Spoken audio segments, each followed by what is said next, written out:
Hello children, आज हम part सी करेंगे। चैप्टर जो हमारा है 5, नेशनल मूवमेंट टुवर्ड्स फ्रीडम, जो है इंडिपेंडेंस।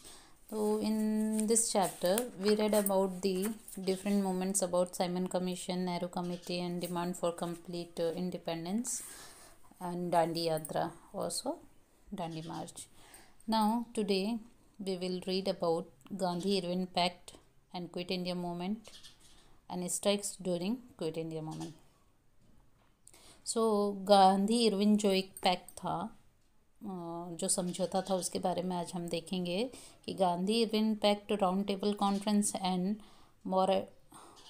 मॉरेटोरियम ऑफ सत्याग्रह, कि गांधी इरविन के बीच में, गांधी जी और जो लॉर्ड इरविन थे उनके बीच में जो भी समझौता हुआ और राउंड टेबल जो चला, गोलमेज सम्मेलन, और मॉरेटोरियम सत्याग्रह मतलब सत्याग्रह पे जो रोक लगाई जा रही थी, तो उसके बारे में हम देखेंगे.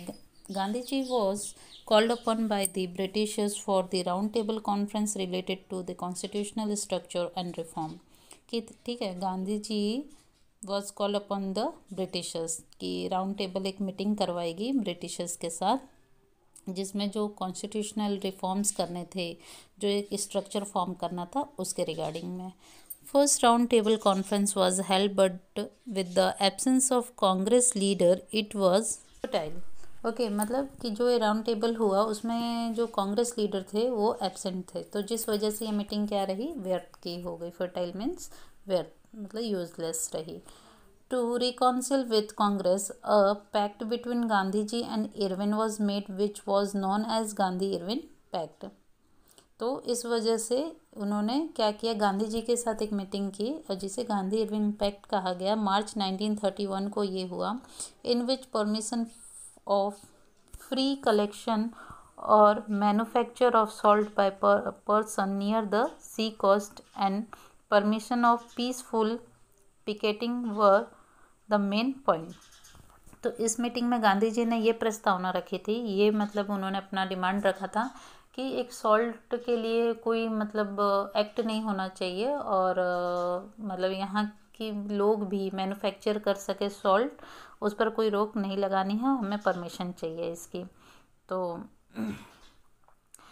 in the second round table conference, Gandhi ji was the only representative from Congress, and Britishers had discriminating point for various religious committees to which Gandhi ji was deeply disappointed, and therefore the conference was dissolved. तो इसके बाद क्या हुआ कि second round table जब हुआ तो second round table में ओनली गांधी जी ही मेंबर थे कांग्रेस की ओर से, जिस वजह से ये इतना सक्सेसफुल नहीं हो पाया. अब क्विट इंडिया मूवमेंट के बारे में देखा जाएगा. Keeping in mind the world war situation, the Congress working committee decided to end the individual satyagraha. तो माइंड में ये रखकर कि हमें आज़ादी चाहिए, जो एक कोई इंसान अकेला सत्याग्रह स्टार्ट कर रहा था, ये चीज़ को बंद किया गया. 1942 में क्विट इंडिया मूवमेंट किया गया पूरे देश में. The British government attempted to deceive people of India by Cripps mission. जो क्रिप्स मिशन हुआ था उसमें उन्हें धोखा मिला था. To so Indian were angry and dejected. तो इस वजह से इंडियंस के साथ जो धोखा किया गया क्रिप्स मिशन में, तो इंडियंस क्या हुए थे, बहुत ही एंग्री थे, गुस्से में भरे हुए थे, और मतलब बदले लेने की एक भावना में थे. Therefore people of India no longer had faith in the British ruler. तो इसके बाद इंडियन को बिल्कुल भी ब्रिटिश रूलर पे कोई फेथ नहीं हो पा रहा था, विश्वास नहीं हो पा रहा था कि ये हमारा भला कभी सोच सकते हैं. They assume that the British do not wish to quit India. Gandhi ji advise the people to come out of disappear and be prepare to give a new and last fight. ठीक है, तो इंडियंस ने ये एज्यूम किया कि Britishers जो हैं वो रेडी नहीं है इंडिया को छोड़ने के लिए, इसलिए गांधी जी ने लोगों को एडवाइस किया कि बाहर निकलो और एक अंतिम युद्ध करो, जिसमें कि जीना या मरना फाइनली हो जाए कि क्या करना है. या तो ये देश से जाएंगे, या तो हमारी जान जाएगी, नहीं तो ये देश से जाएंगे. मतलब जियो या मरो वाली बात हो गई थी, करो मरो वाली, sorry. On August 9th, 1942, resolution of Quit India movement was passed in the Working Committee of Congress held at Mumbai. तो मुंबई में यह रेजोल्यूशन पास किया गया 9 अगस्त 1942 को क्विट इंडिया मूवमेंट का. On the second day of the resolution Gandhi ji, Vallabh Bhai Patel, Jawaharlal Nehru, Maulana Azad and other eminent Congress leader were arrested. और जब ये मूवमेंट का सेकेंड डे ही था तभी इन सभी लीडर्स को अरेस्ट कर लिया गया. जो ये एमिनेंट मीन जो प्रख्यात बड़े बड़े लीडर्स थे उस टाइम पे जो सत्याग्रह कर रहे थे उनको. Newspapers were band. Regional and district level Congress leader were arrested simultaneously.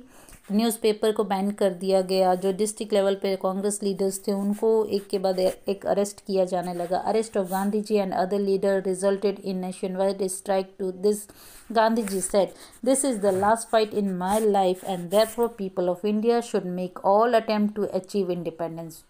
He gave the slogan do or die. तो गांधी जी ने, जब गांधी जी अरेस्ट हुए तो पूरे मतलब देश में एक स्ट्राइक सा हो गया. मतलब ये न्यूज़ जाने के बाद तो गांधी जी ने एक मतलब बात कही, एक स्लोगन पास किया, this is the my last this is the last fight in my life, therefore people of India should make all attempt to achieve independence. कि गांधी जी बोले कि ये मेरा अंतिम युद्ध रहेगा स्वतंत्रता के लिए, इसलिए देश का हर एक नागरिक मतलब हर अटेम्प्ट कर ले कि हमें आज़ादी चाहिए ही. He gave the slogan do or die. उन्होंने करो या मरो का स्लोगन दिया. ठीक है, इसे अंडरलाइन कर लीजिएगा कि कभी पूछा जा सकता है कि करो और मरो का नारा किसके द्वारा दिया गया था. तो आंसर है गांधी जी.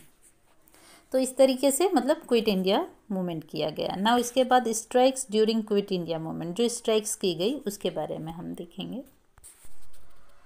The rural and urban regions of the country, including workers, farmers, youth, students, teachers, businessmen and women were in the forefront of this movement. तो इस मूवमेंट में हर कोई इन्वॉल्व हुआ था. हर कोई sector, farmer, workers, student, teachers, businessman, हर कोई. वुमेन तक पार्टिसिपेट किए. Workers went on strike in factories, iron factories in Jamshedpur and cotton mill at Madras. True word on strike. ये सभी फैक्ट्रीज बंद हो गई स्ट्राइक्स पर. 1 lakh meal worker of 75 cotton mill industries in the Ahmedabad went on peaceful strike for 105 days. 105 दिन के लिए workers क्या हो गए, स्ट्राइक पर चले गए अहमदाबाद में. 75 कॉटन मिल्स इंडस्ट्रीज बंद हो गई. College and school observe strike for nearly 3.5 months. Market in Ahmedabad were closed. 3 महीनों के लिए मार्केट अहमदाबाद में बंद हो गया, स्कूल बंद हो गए, कॉलेज बंद हो गए. इस तरीके के स्ट्राइक्स किए गए during quit India movement. Now harmful activities क्या हुई during quit India movement. Anger against British government was being express from every nook and corner of the country. मतलब कोने कोने से लोग गुस्से में हो रखे थे कि अंग्रेज़ों को भगाना है.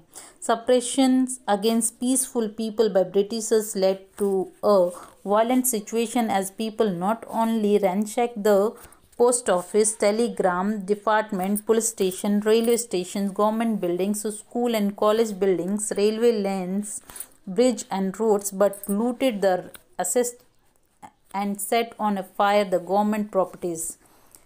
इस मूवमेंट के दौरान बस इतना ही नहीं कि लोगों ने स्ट्राइक्स किया, बल्कि मतलब बहुत कुछ तबाही हुई. ठीक है, मतलब बहुत कुछ लूटपाट हो गया, तहस नहस हो गया. ना कि बस office, telegram department, police station, railway station, government buildings, बल्कि जो गवर्नमेंट प्रॉपर्टीज़ थी, जो गवर्नमेंट का खजाना था, उसको भी क्या किया जा रहा था, जलाया जा रहा था प्रॉपर्टीज़ को. In this railway incurred the heaviest losses. और इसमें रेलवे का बहुत ज़्यादा नुकसान हुआ. In many of the areas people used bomb. और कई जगहों पर तो बॉम्ब भी यूज़ किए गए. तो मतलब ये था हार्मफुल जो इफ़ेक्ट आया या एक्टिविटीज़ का, ये लोगों ने इस तरीके के काम किए. Now failure of the government in crushing the struggle. अब गवर्नमेंट जो थी वो फेल हुई इस स्ट्रगल को दबाने में, वो हम देखेंगे. The government tried to suppress the movement with hard hand. The struggle started from a small and to a large extent by ransacking government systems. ठीक है, इसे दबाने के लिए मतलब गवर्नमेंट जो हुई फेल हो गई। हर तरीका उन्होंने हर एक कोशिश किया, और लोग जो स्ट्रगल कर रहे थे उन्होंने क्या किया, रैनशेक करना। रैनशेकिंग मीन्स लूट पाट करना, तहस नहस करना, तबाही करना, मतलब बड़ी मात्रा में वो लोग ये सब करने लगे थे। More than 70,000 people were imprison, 530 gunshots were fired, 1028 people lost their lives, 3200 people were injured. Students were injured in gang shoot, especially in Ahmedabad and Patna। ठीक है, अहमदाबाद पटना में कई लोग स्टूडेंट्स मारे गए। 70,000 पीपल क्या हुए, जेल में चले गए, उनको अरेस्ट कर लिया गया, कैदी बना लिया गया। 538 गन शॉट्स हुए और 1028 पीपल जो उनकी जान चली गई, और 3200 जितने तो इंजर्ड हो गए। Unique political consciousness was created among the people. This movement had clear warning to the British government and a message to the world at large that India cannot be enslaved anymore. ये जो movement था एक अंग्रेज़ों के मुंह पे एक तरह का मतलब तमाचा भी बोल सकते हैं, या डायरेक्टली उनको एक चैलेंज था कि अब हम गुलाम की ज़िंदगी और आगे तक नहीं जीना मंजूर करेंगे, आपको यहाँ से जाना ही होगा, you have to go back. The struggle really signal by the people of India, ये एक तरीके का ब्रिटिश गवर्नमेंट को सिग्नल था to Britishers to quit India. Britishers के लिए ये एक चेतावनी थी कि आपको भारत छोड़ना ही पड़ेगा। The people of India now wanted full independence, अब भारत के लोग आज़ादी से जीना चाहते थे, उनको एक स्वतंत्र भारत चाहिए था। The amendment for dominant status was almost invisible by this struggle. After a struggle of 5 years India achieve independence. अब इस मूवमेंट से एक तरीके से लोगों को नज़र आ रहा था कि हमारा भारत आने वाले कुछ ही दिनों में एक आज़ाद की ज़िंदगी जिएगा, एक जो हमें एक जो पोजीशन मिलनी चाहिए वो मिलेगी। और 5 years के स्ट्रगल के बाद लोगों को ये आज़ादी प्राप्त हुई। तो बहुत ही कष्ट मतलब पेनफुल रहा ये कि स्ट्रगल में बहुत लोगों की जान गई, कई बड़े बड़े नेता और कई लोग इंजर्ड हुए, अरेस्ट हुए, बट उनके आज इतना स्ट्रगल करने के बाद जो हम लोग हैं आज फ्री एक लाइफ सरवाइव कर रहे हैं। तो स्टूडेंट्स आज के वीडियो में हम यहीं तक देखेंगे, नेक्स्ट वीडियो में चैप्टर कंटिन्यू करेंगे। Thank you.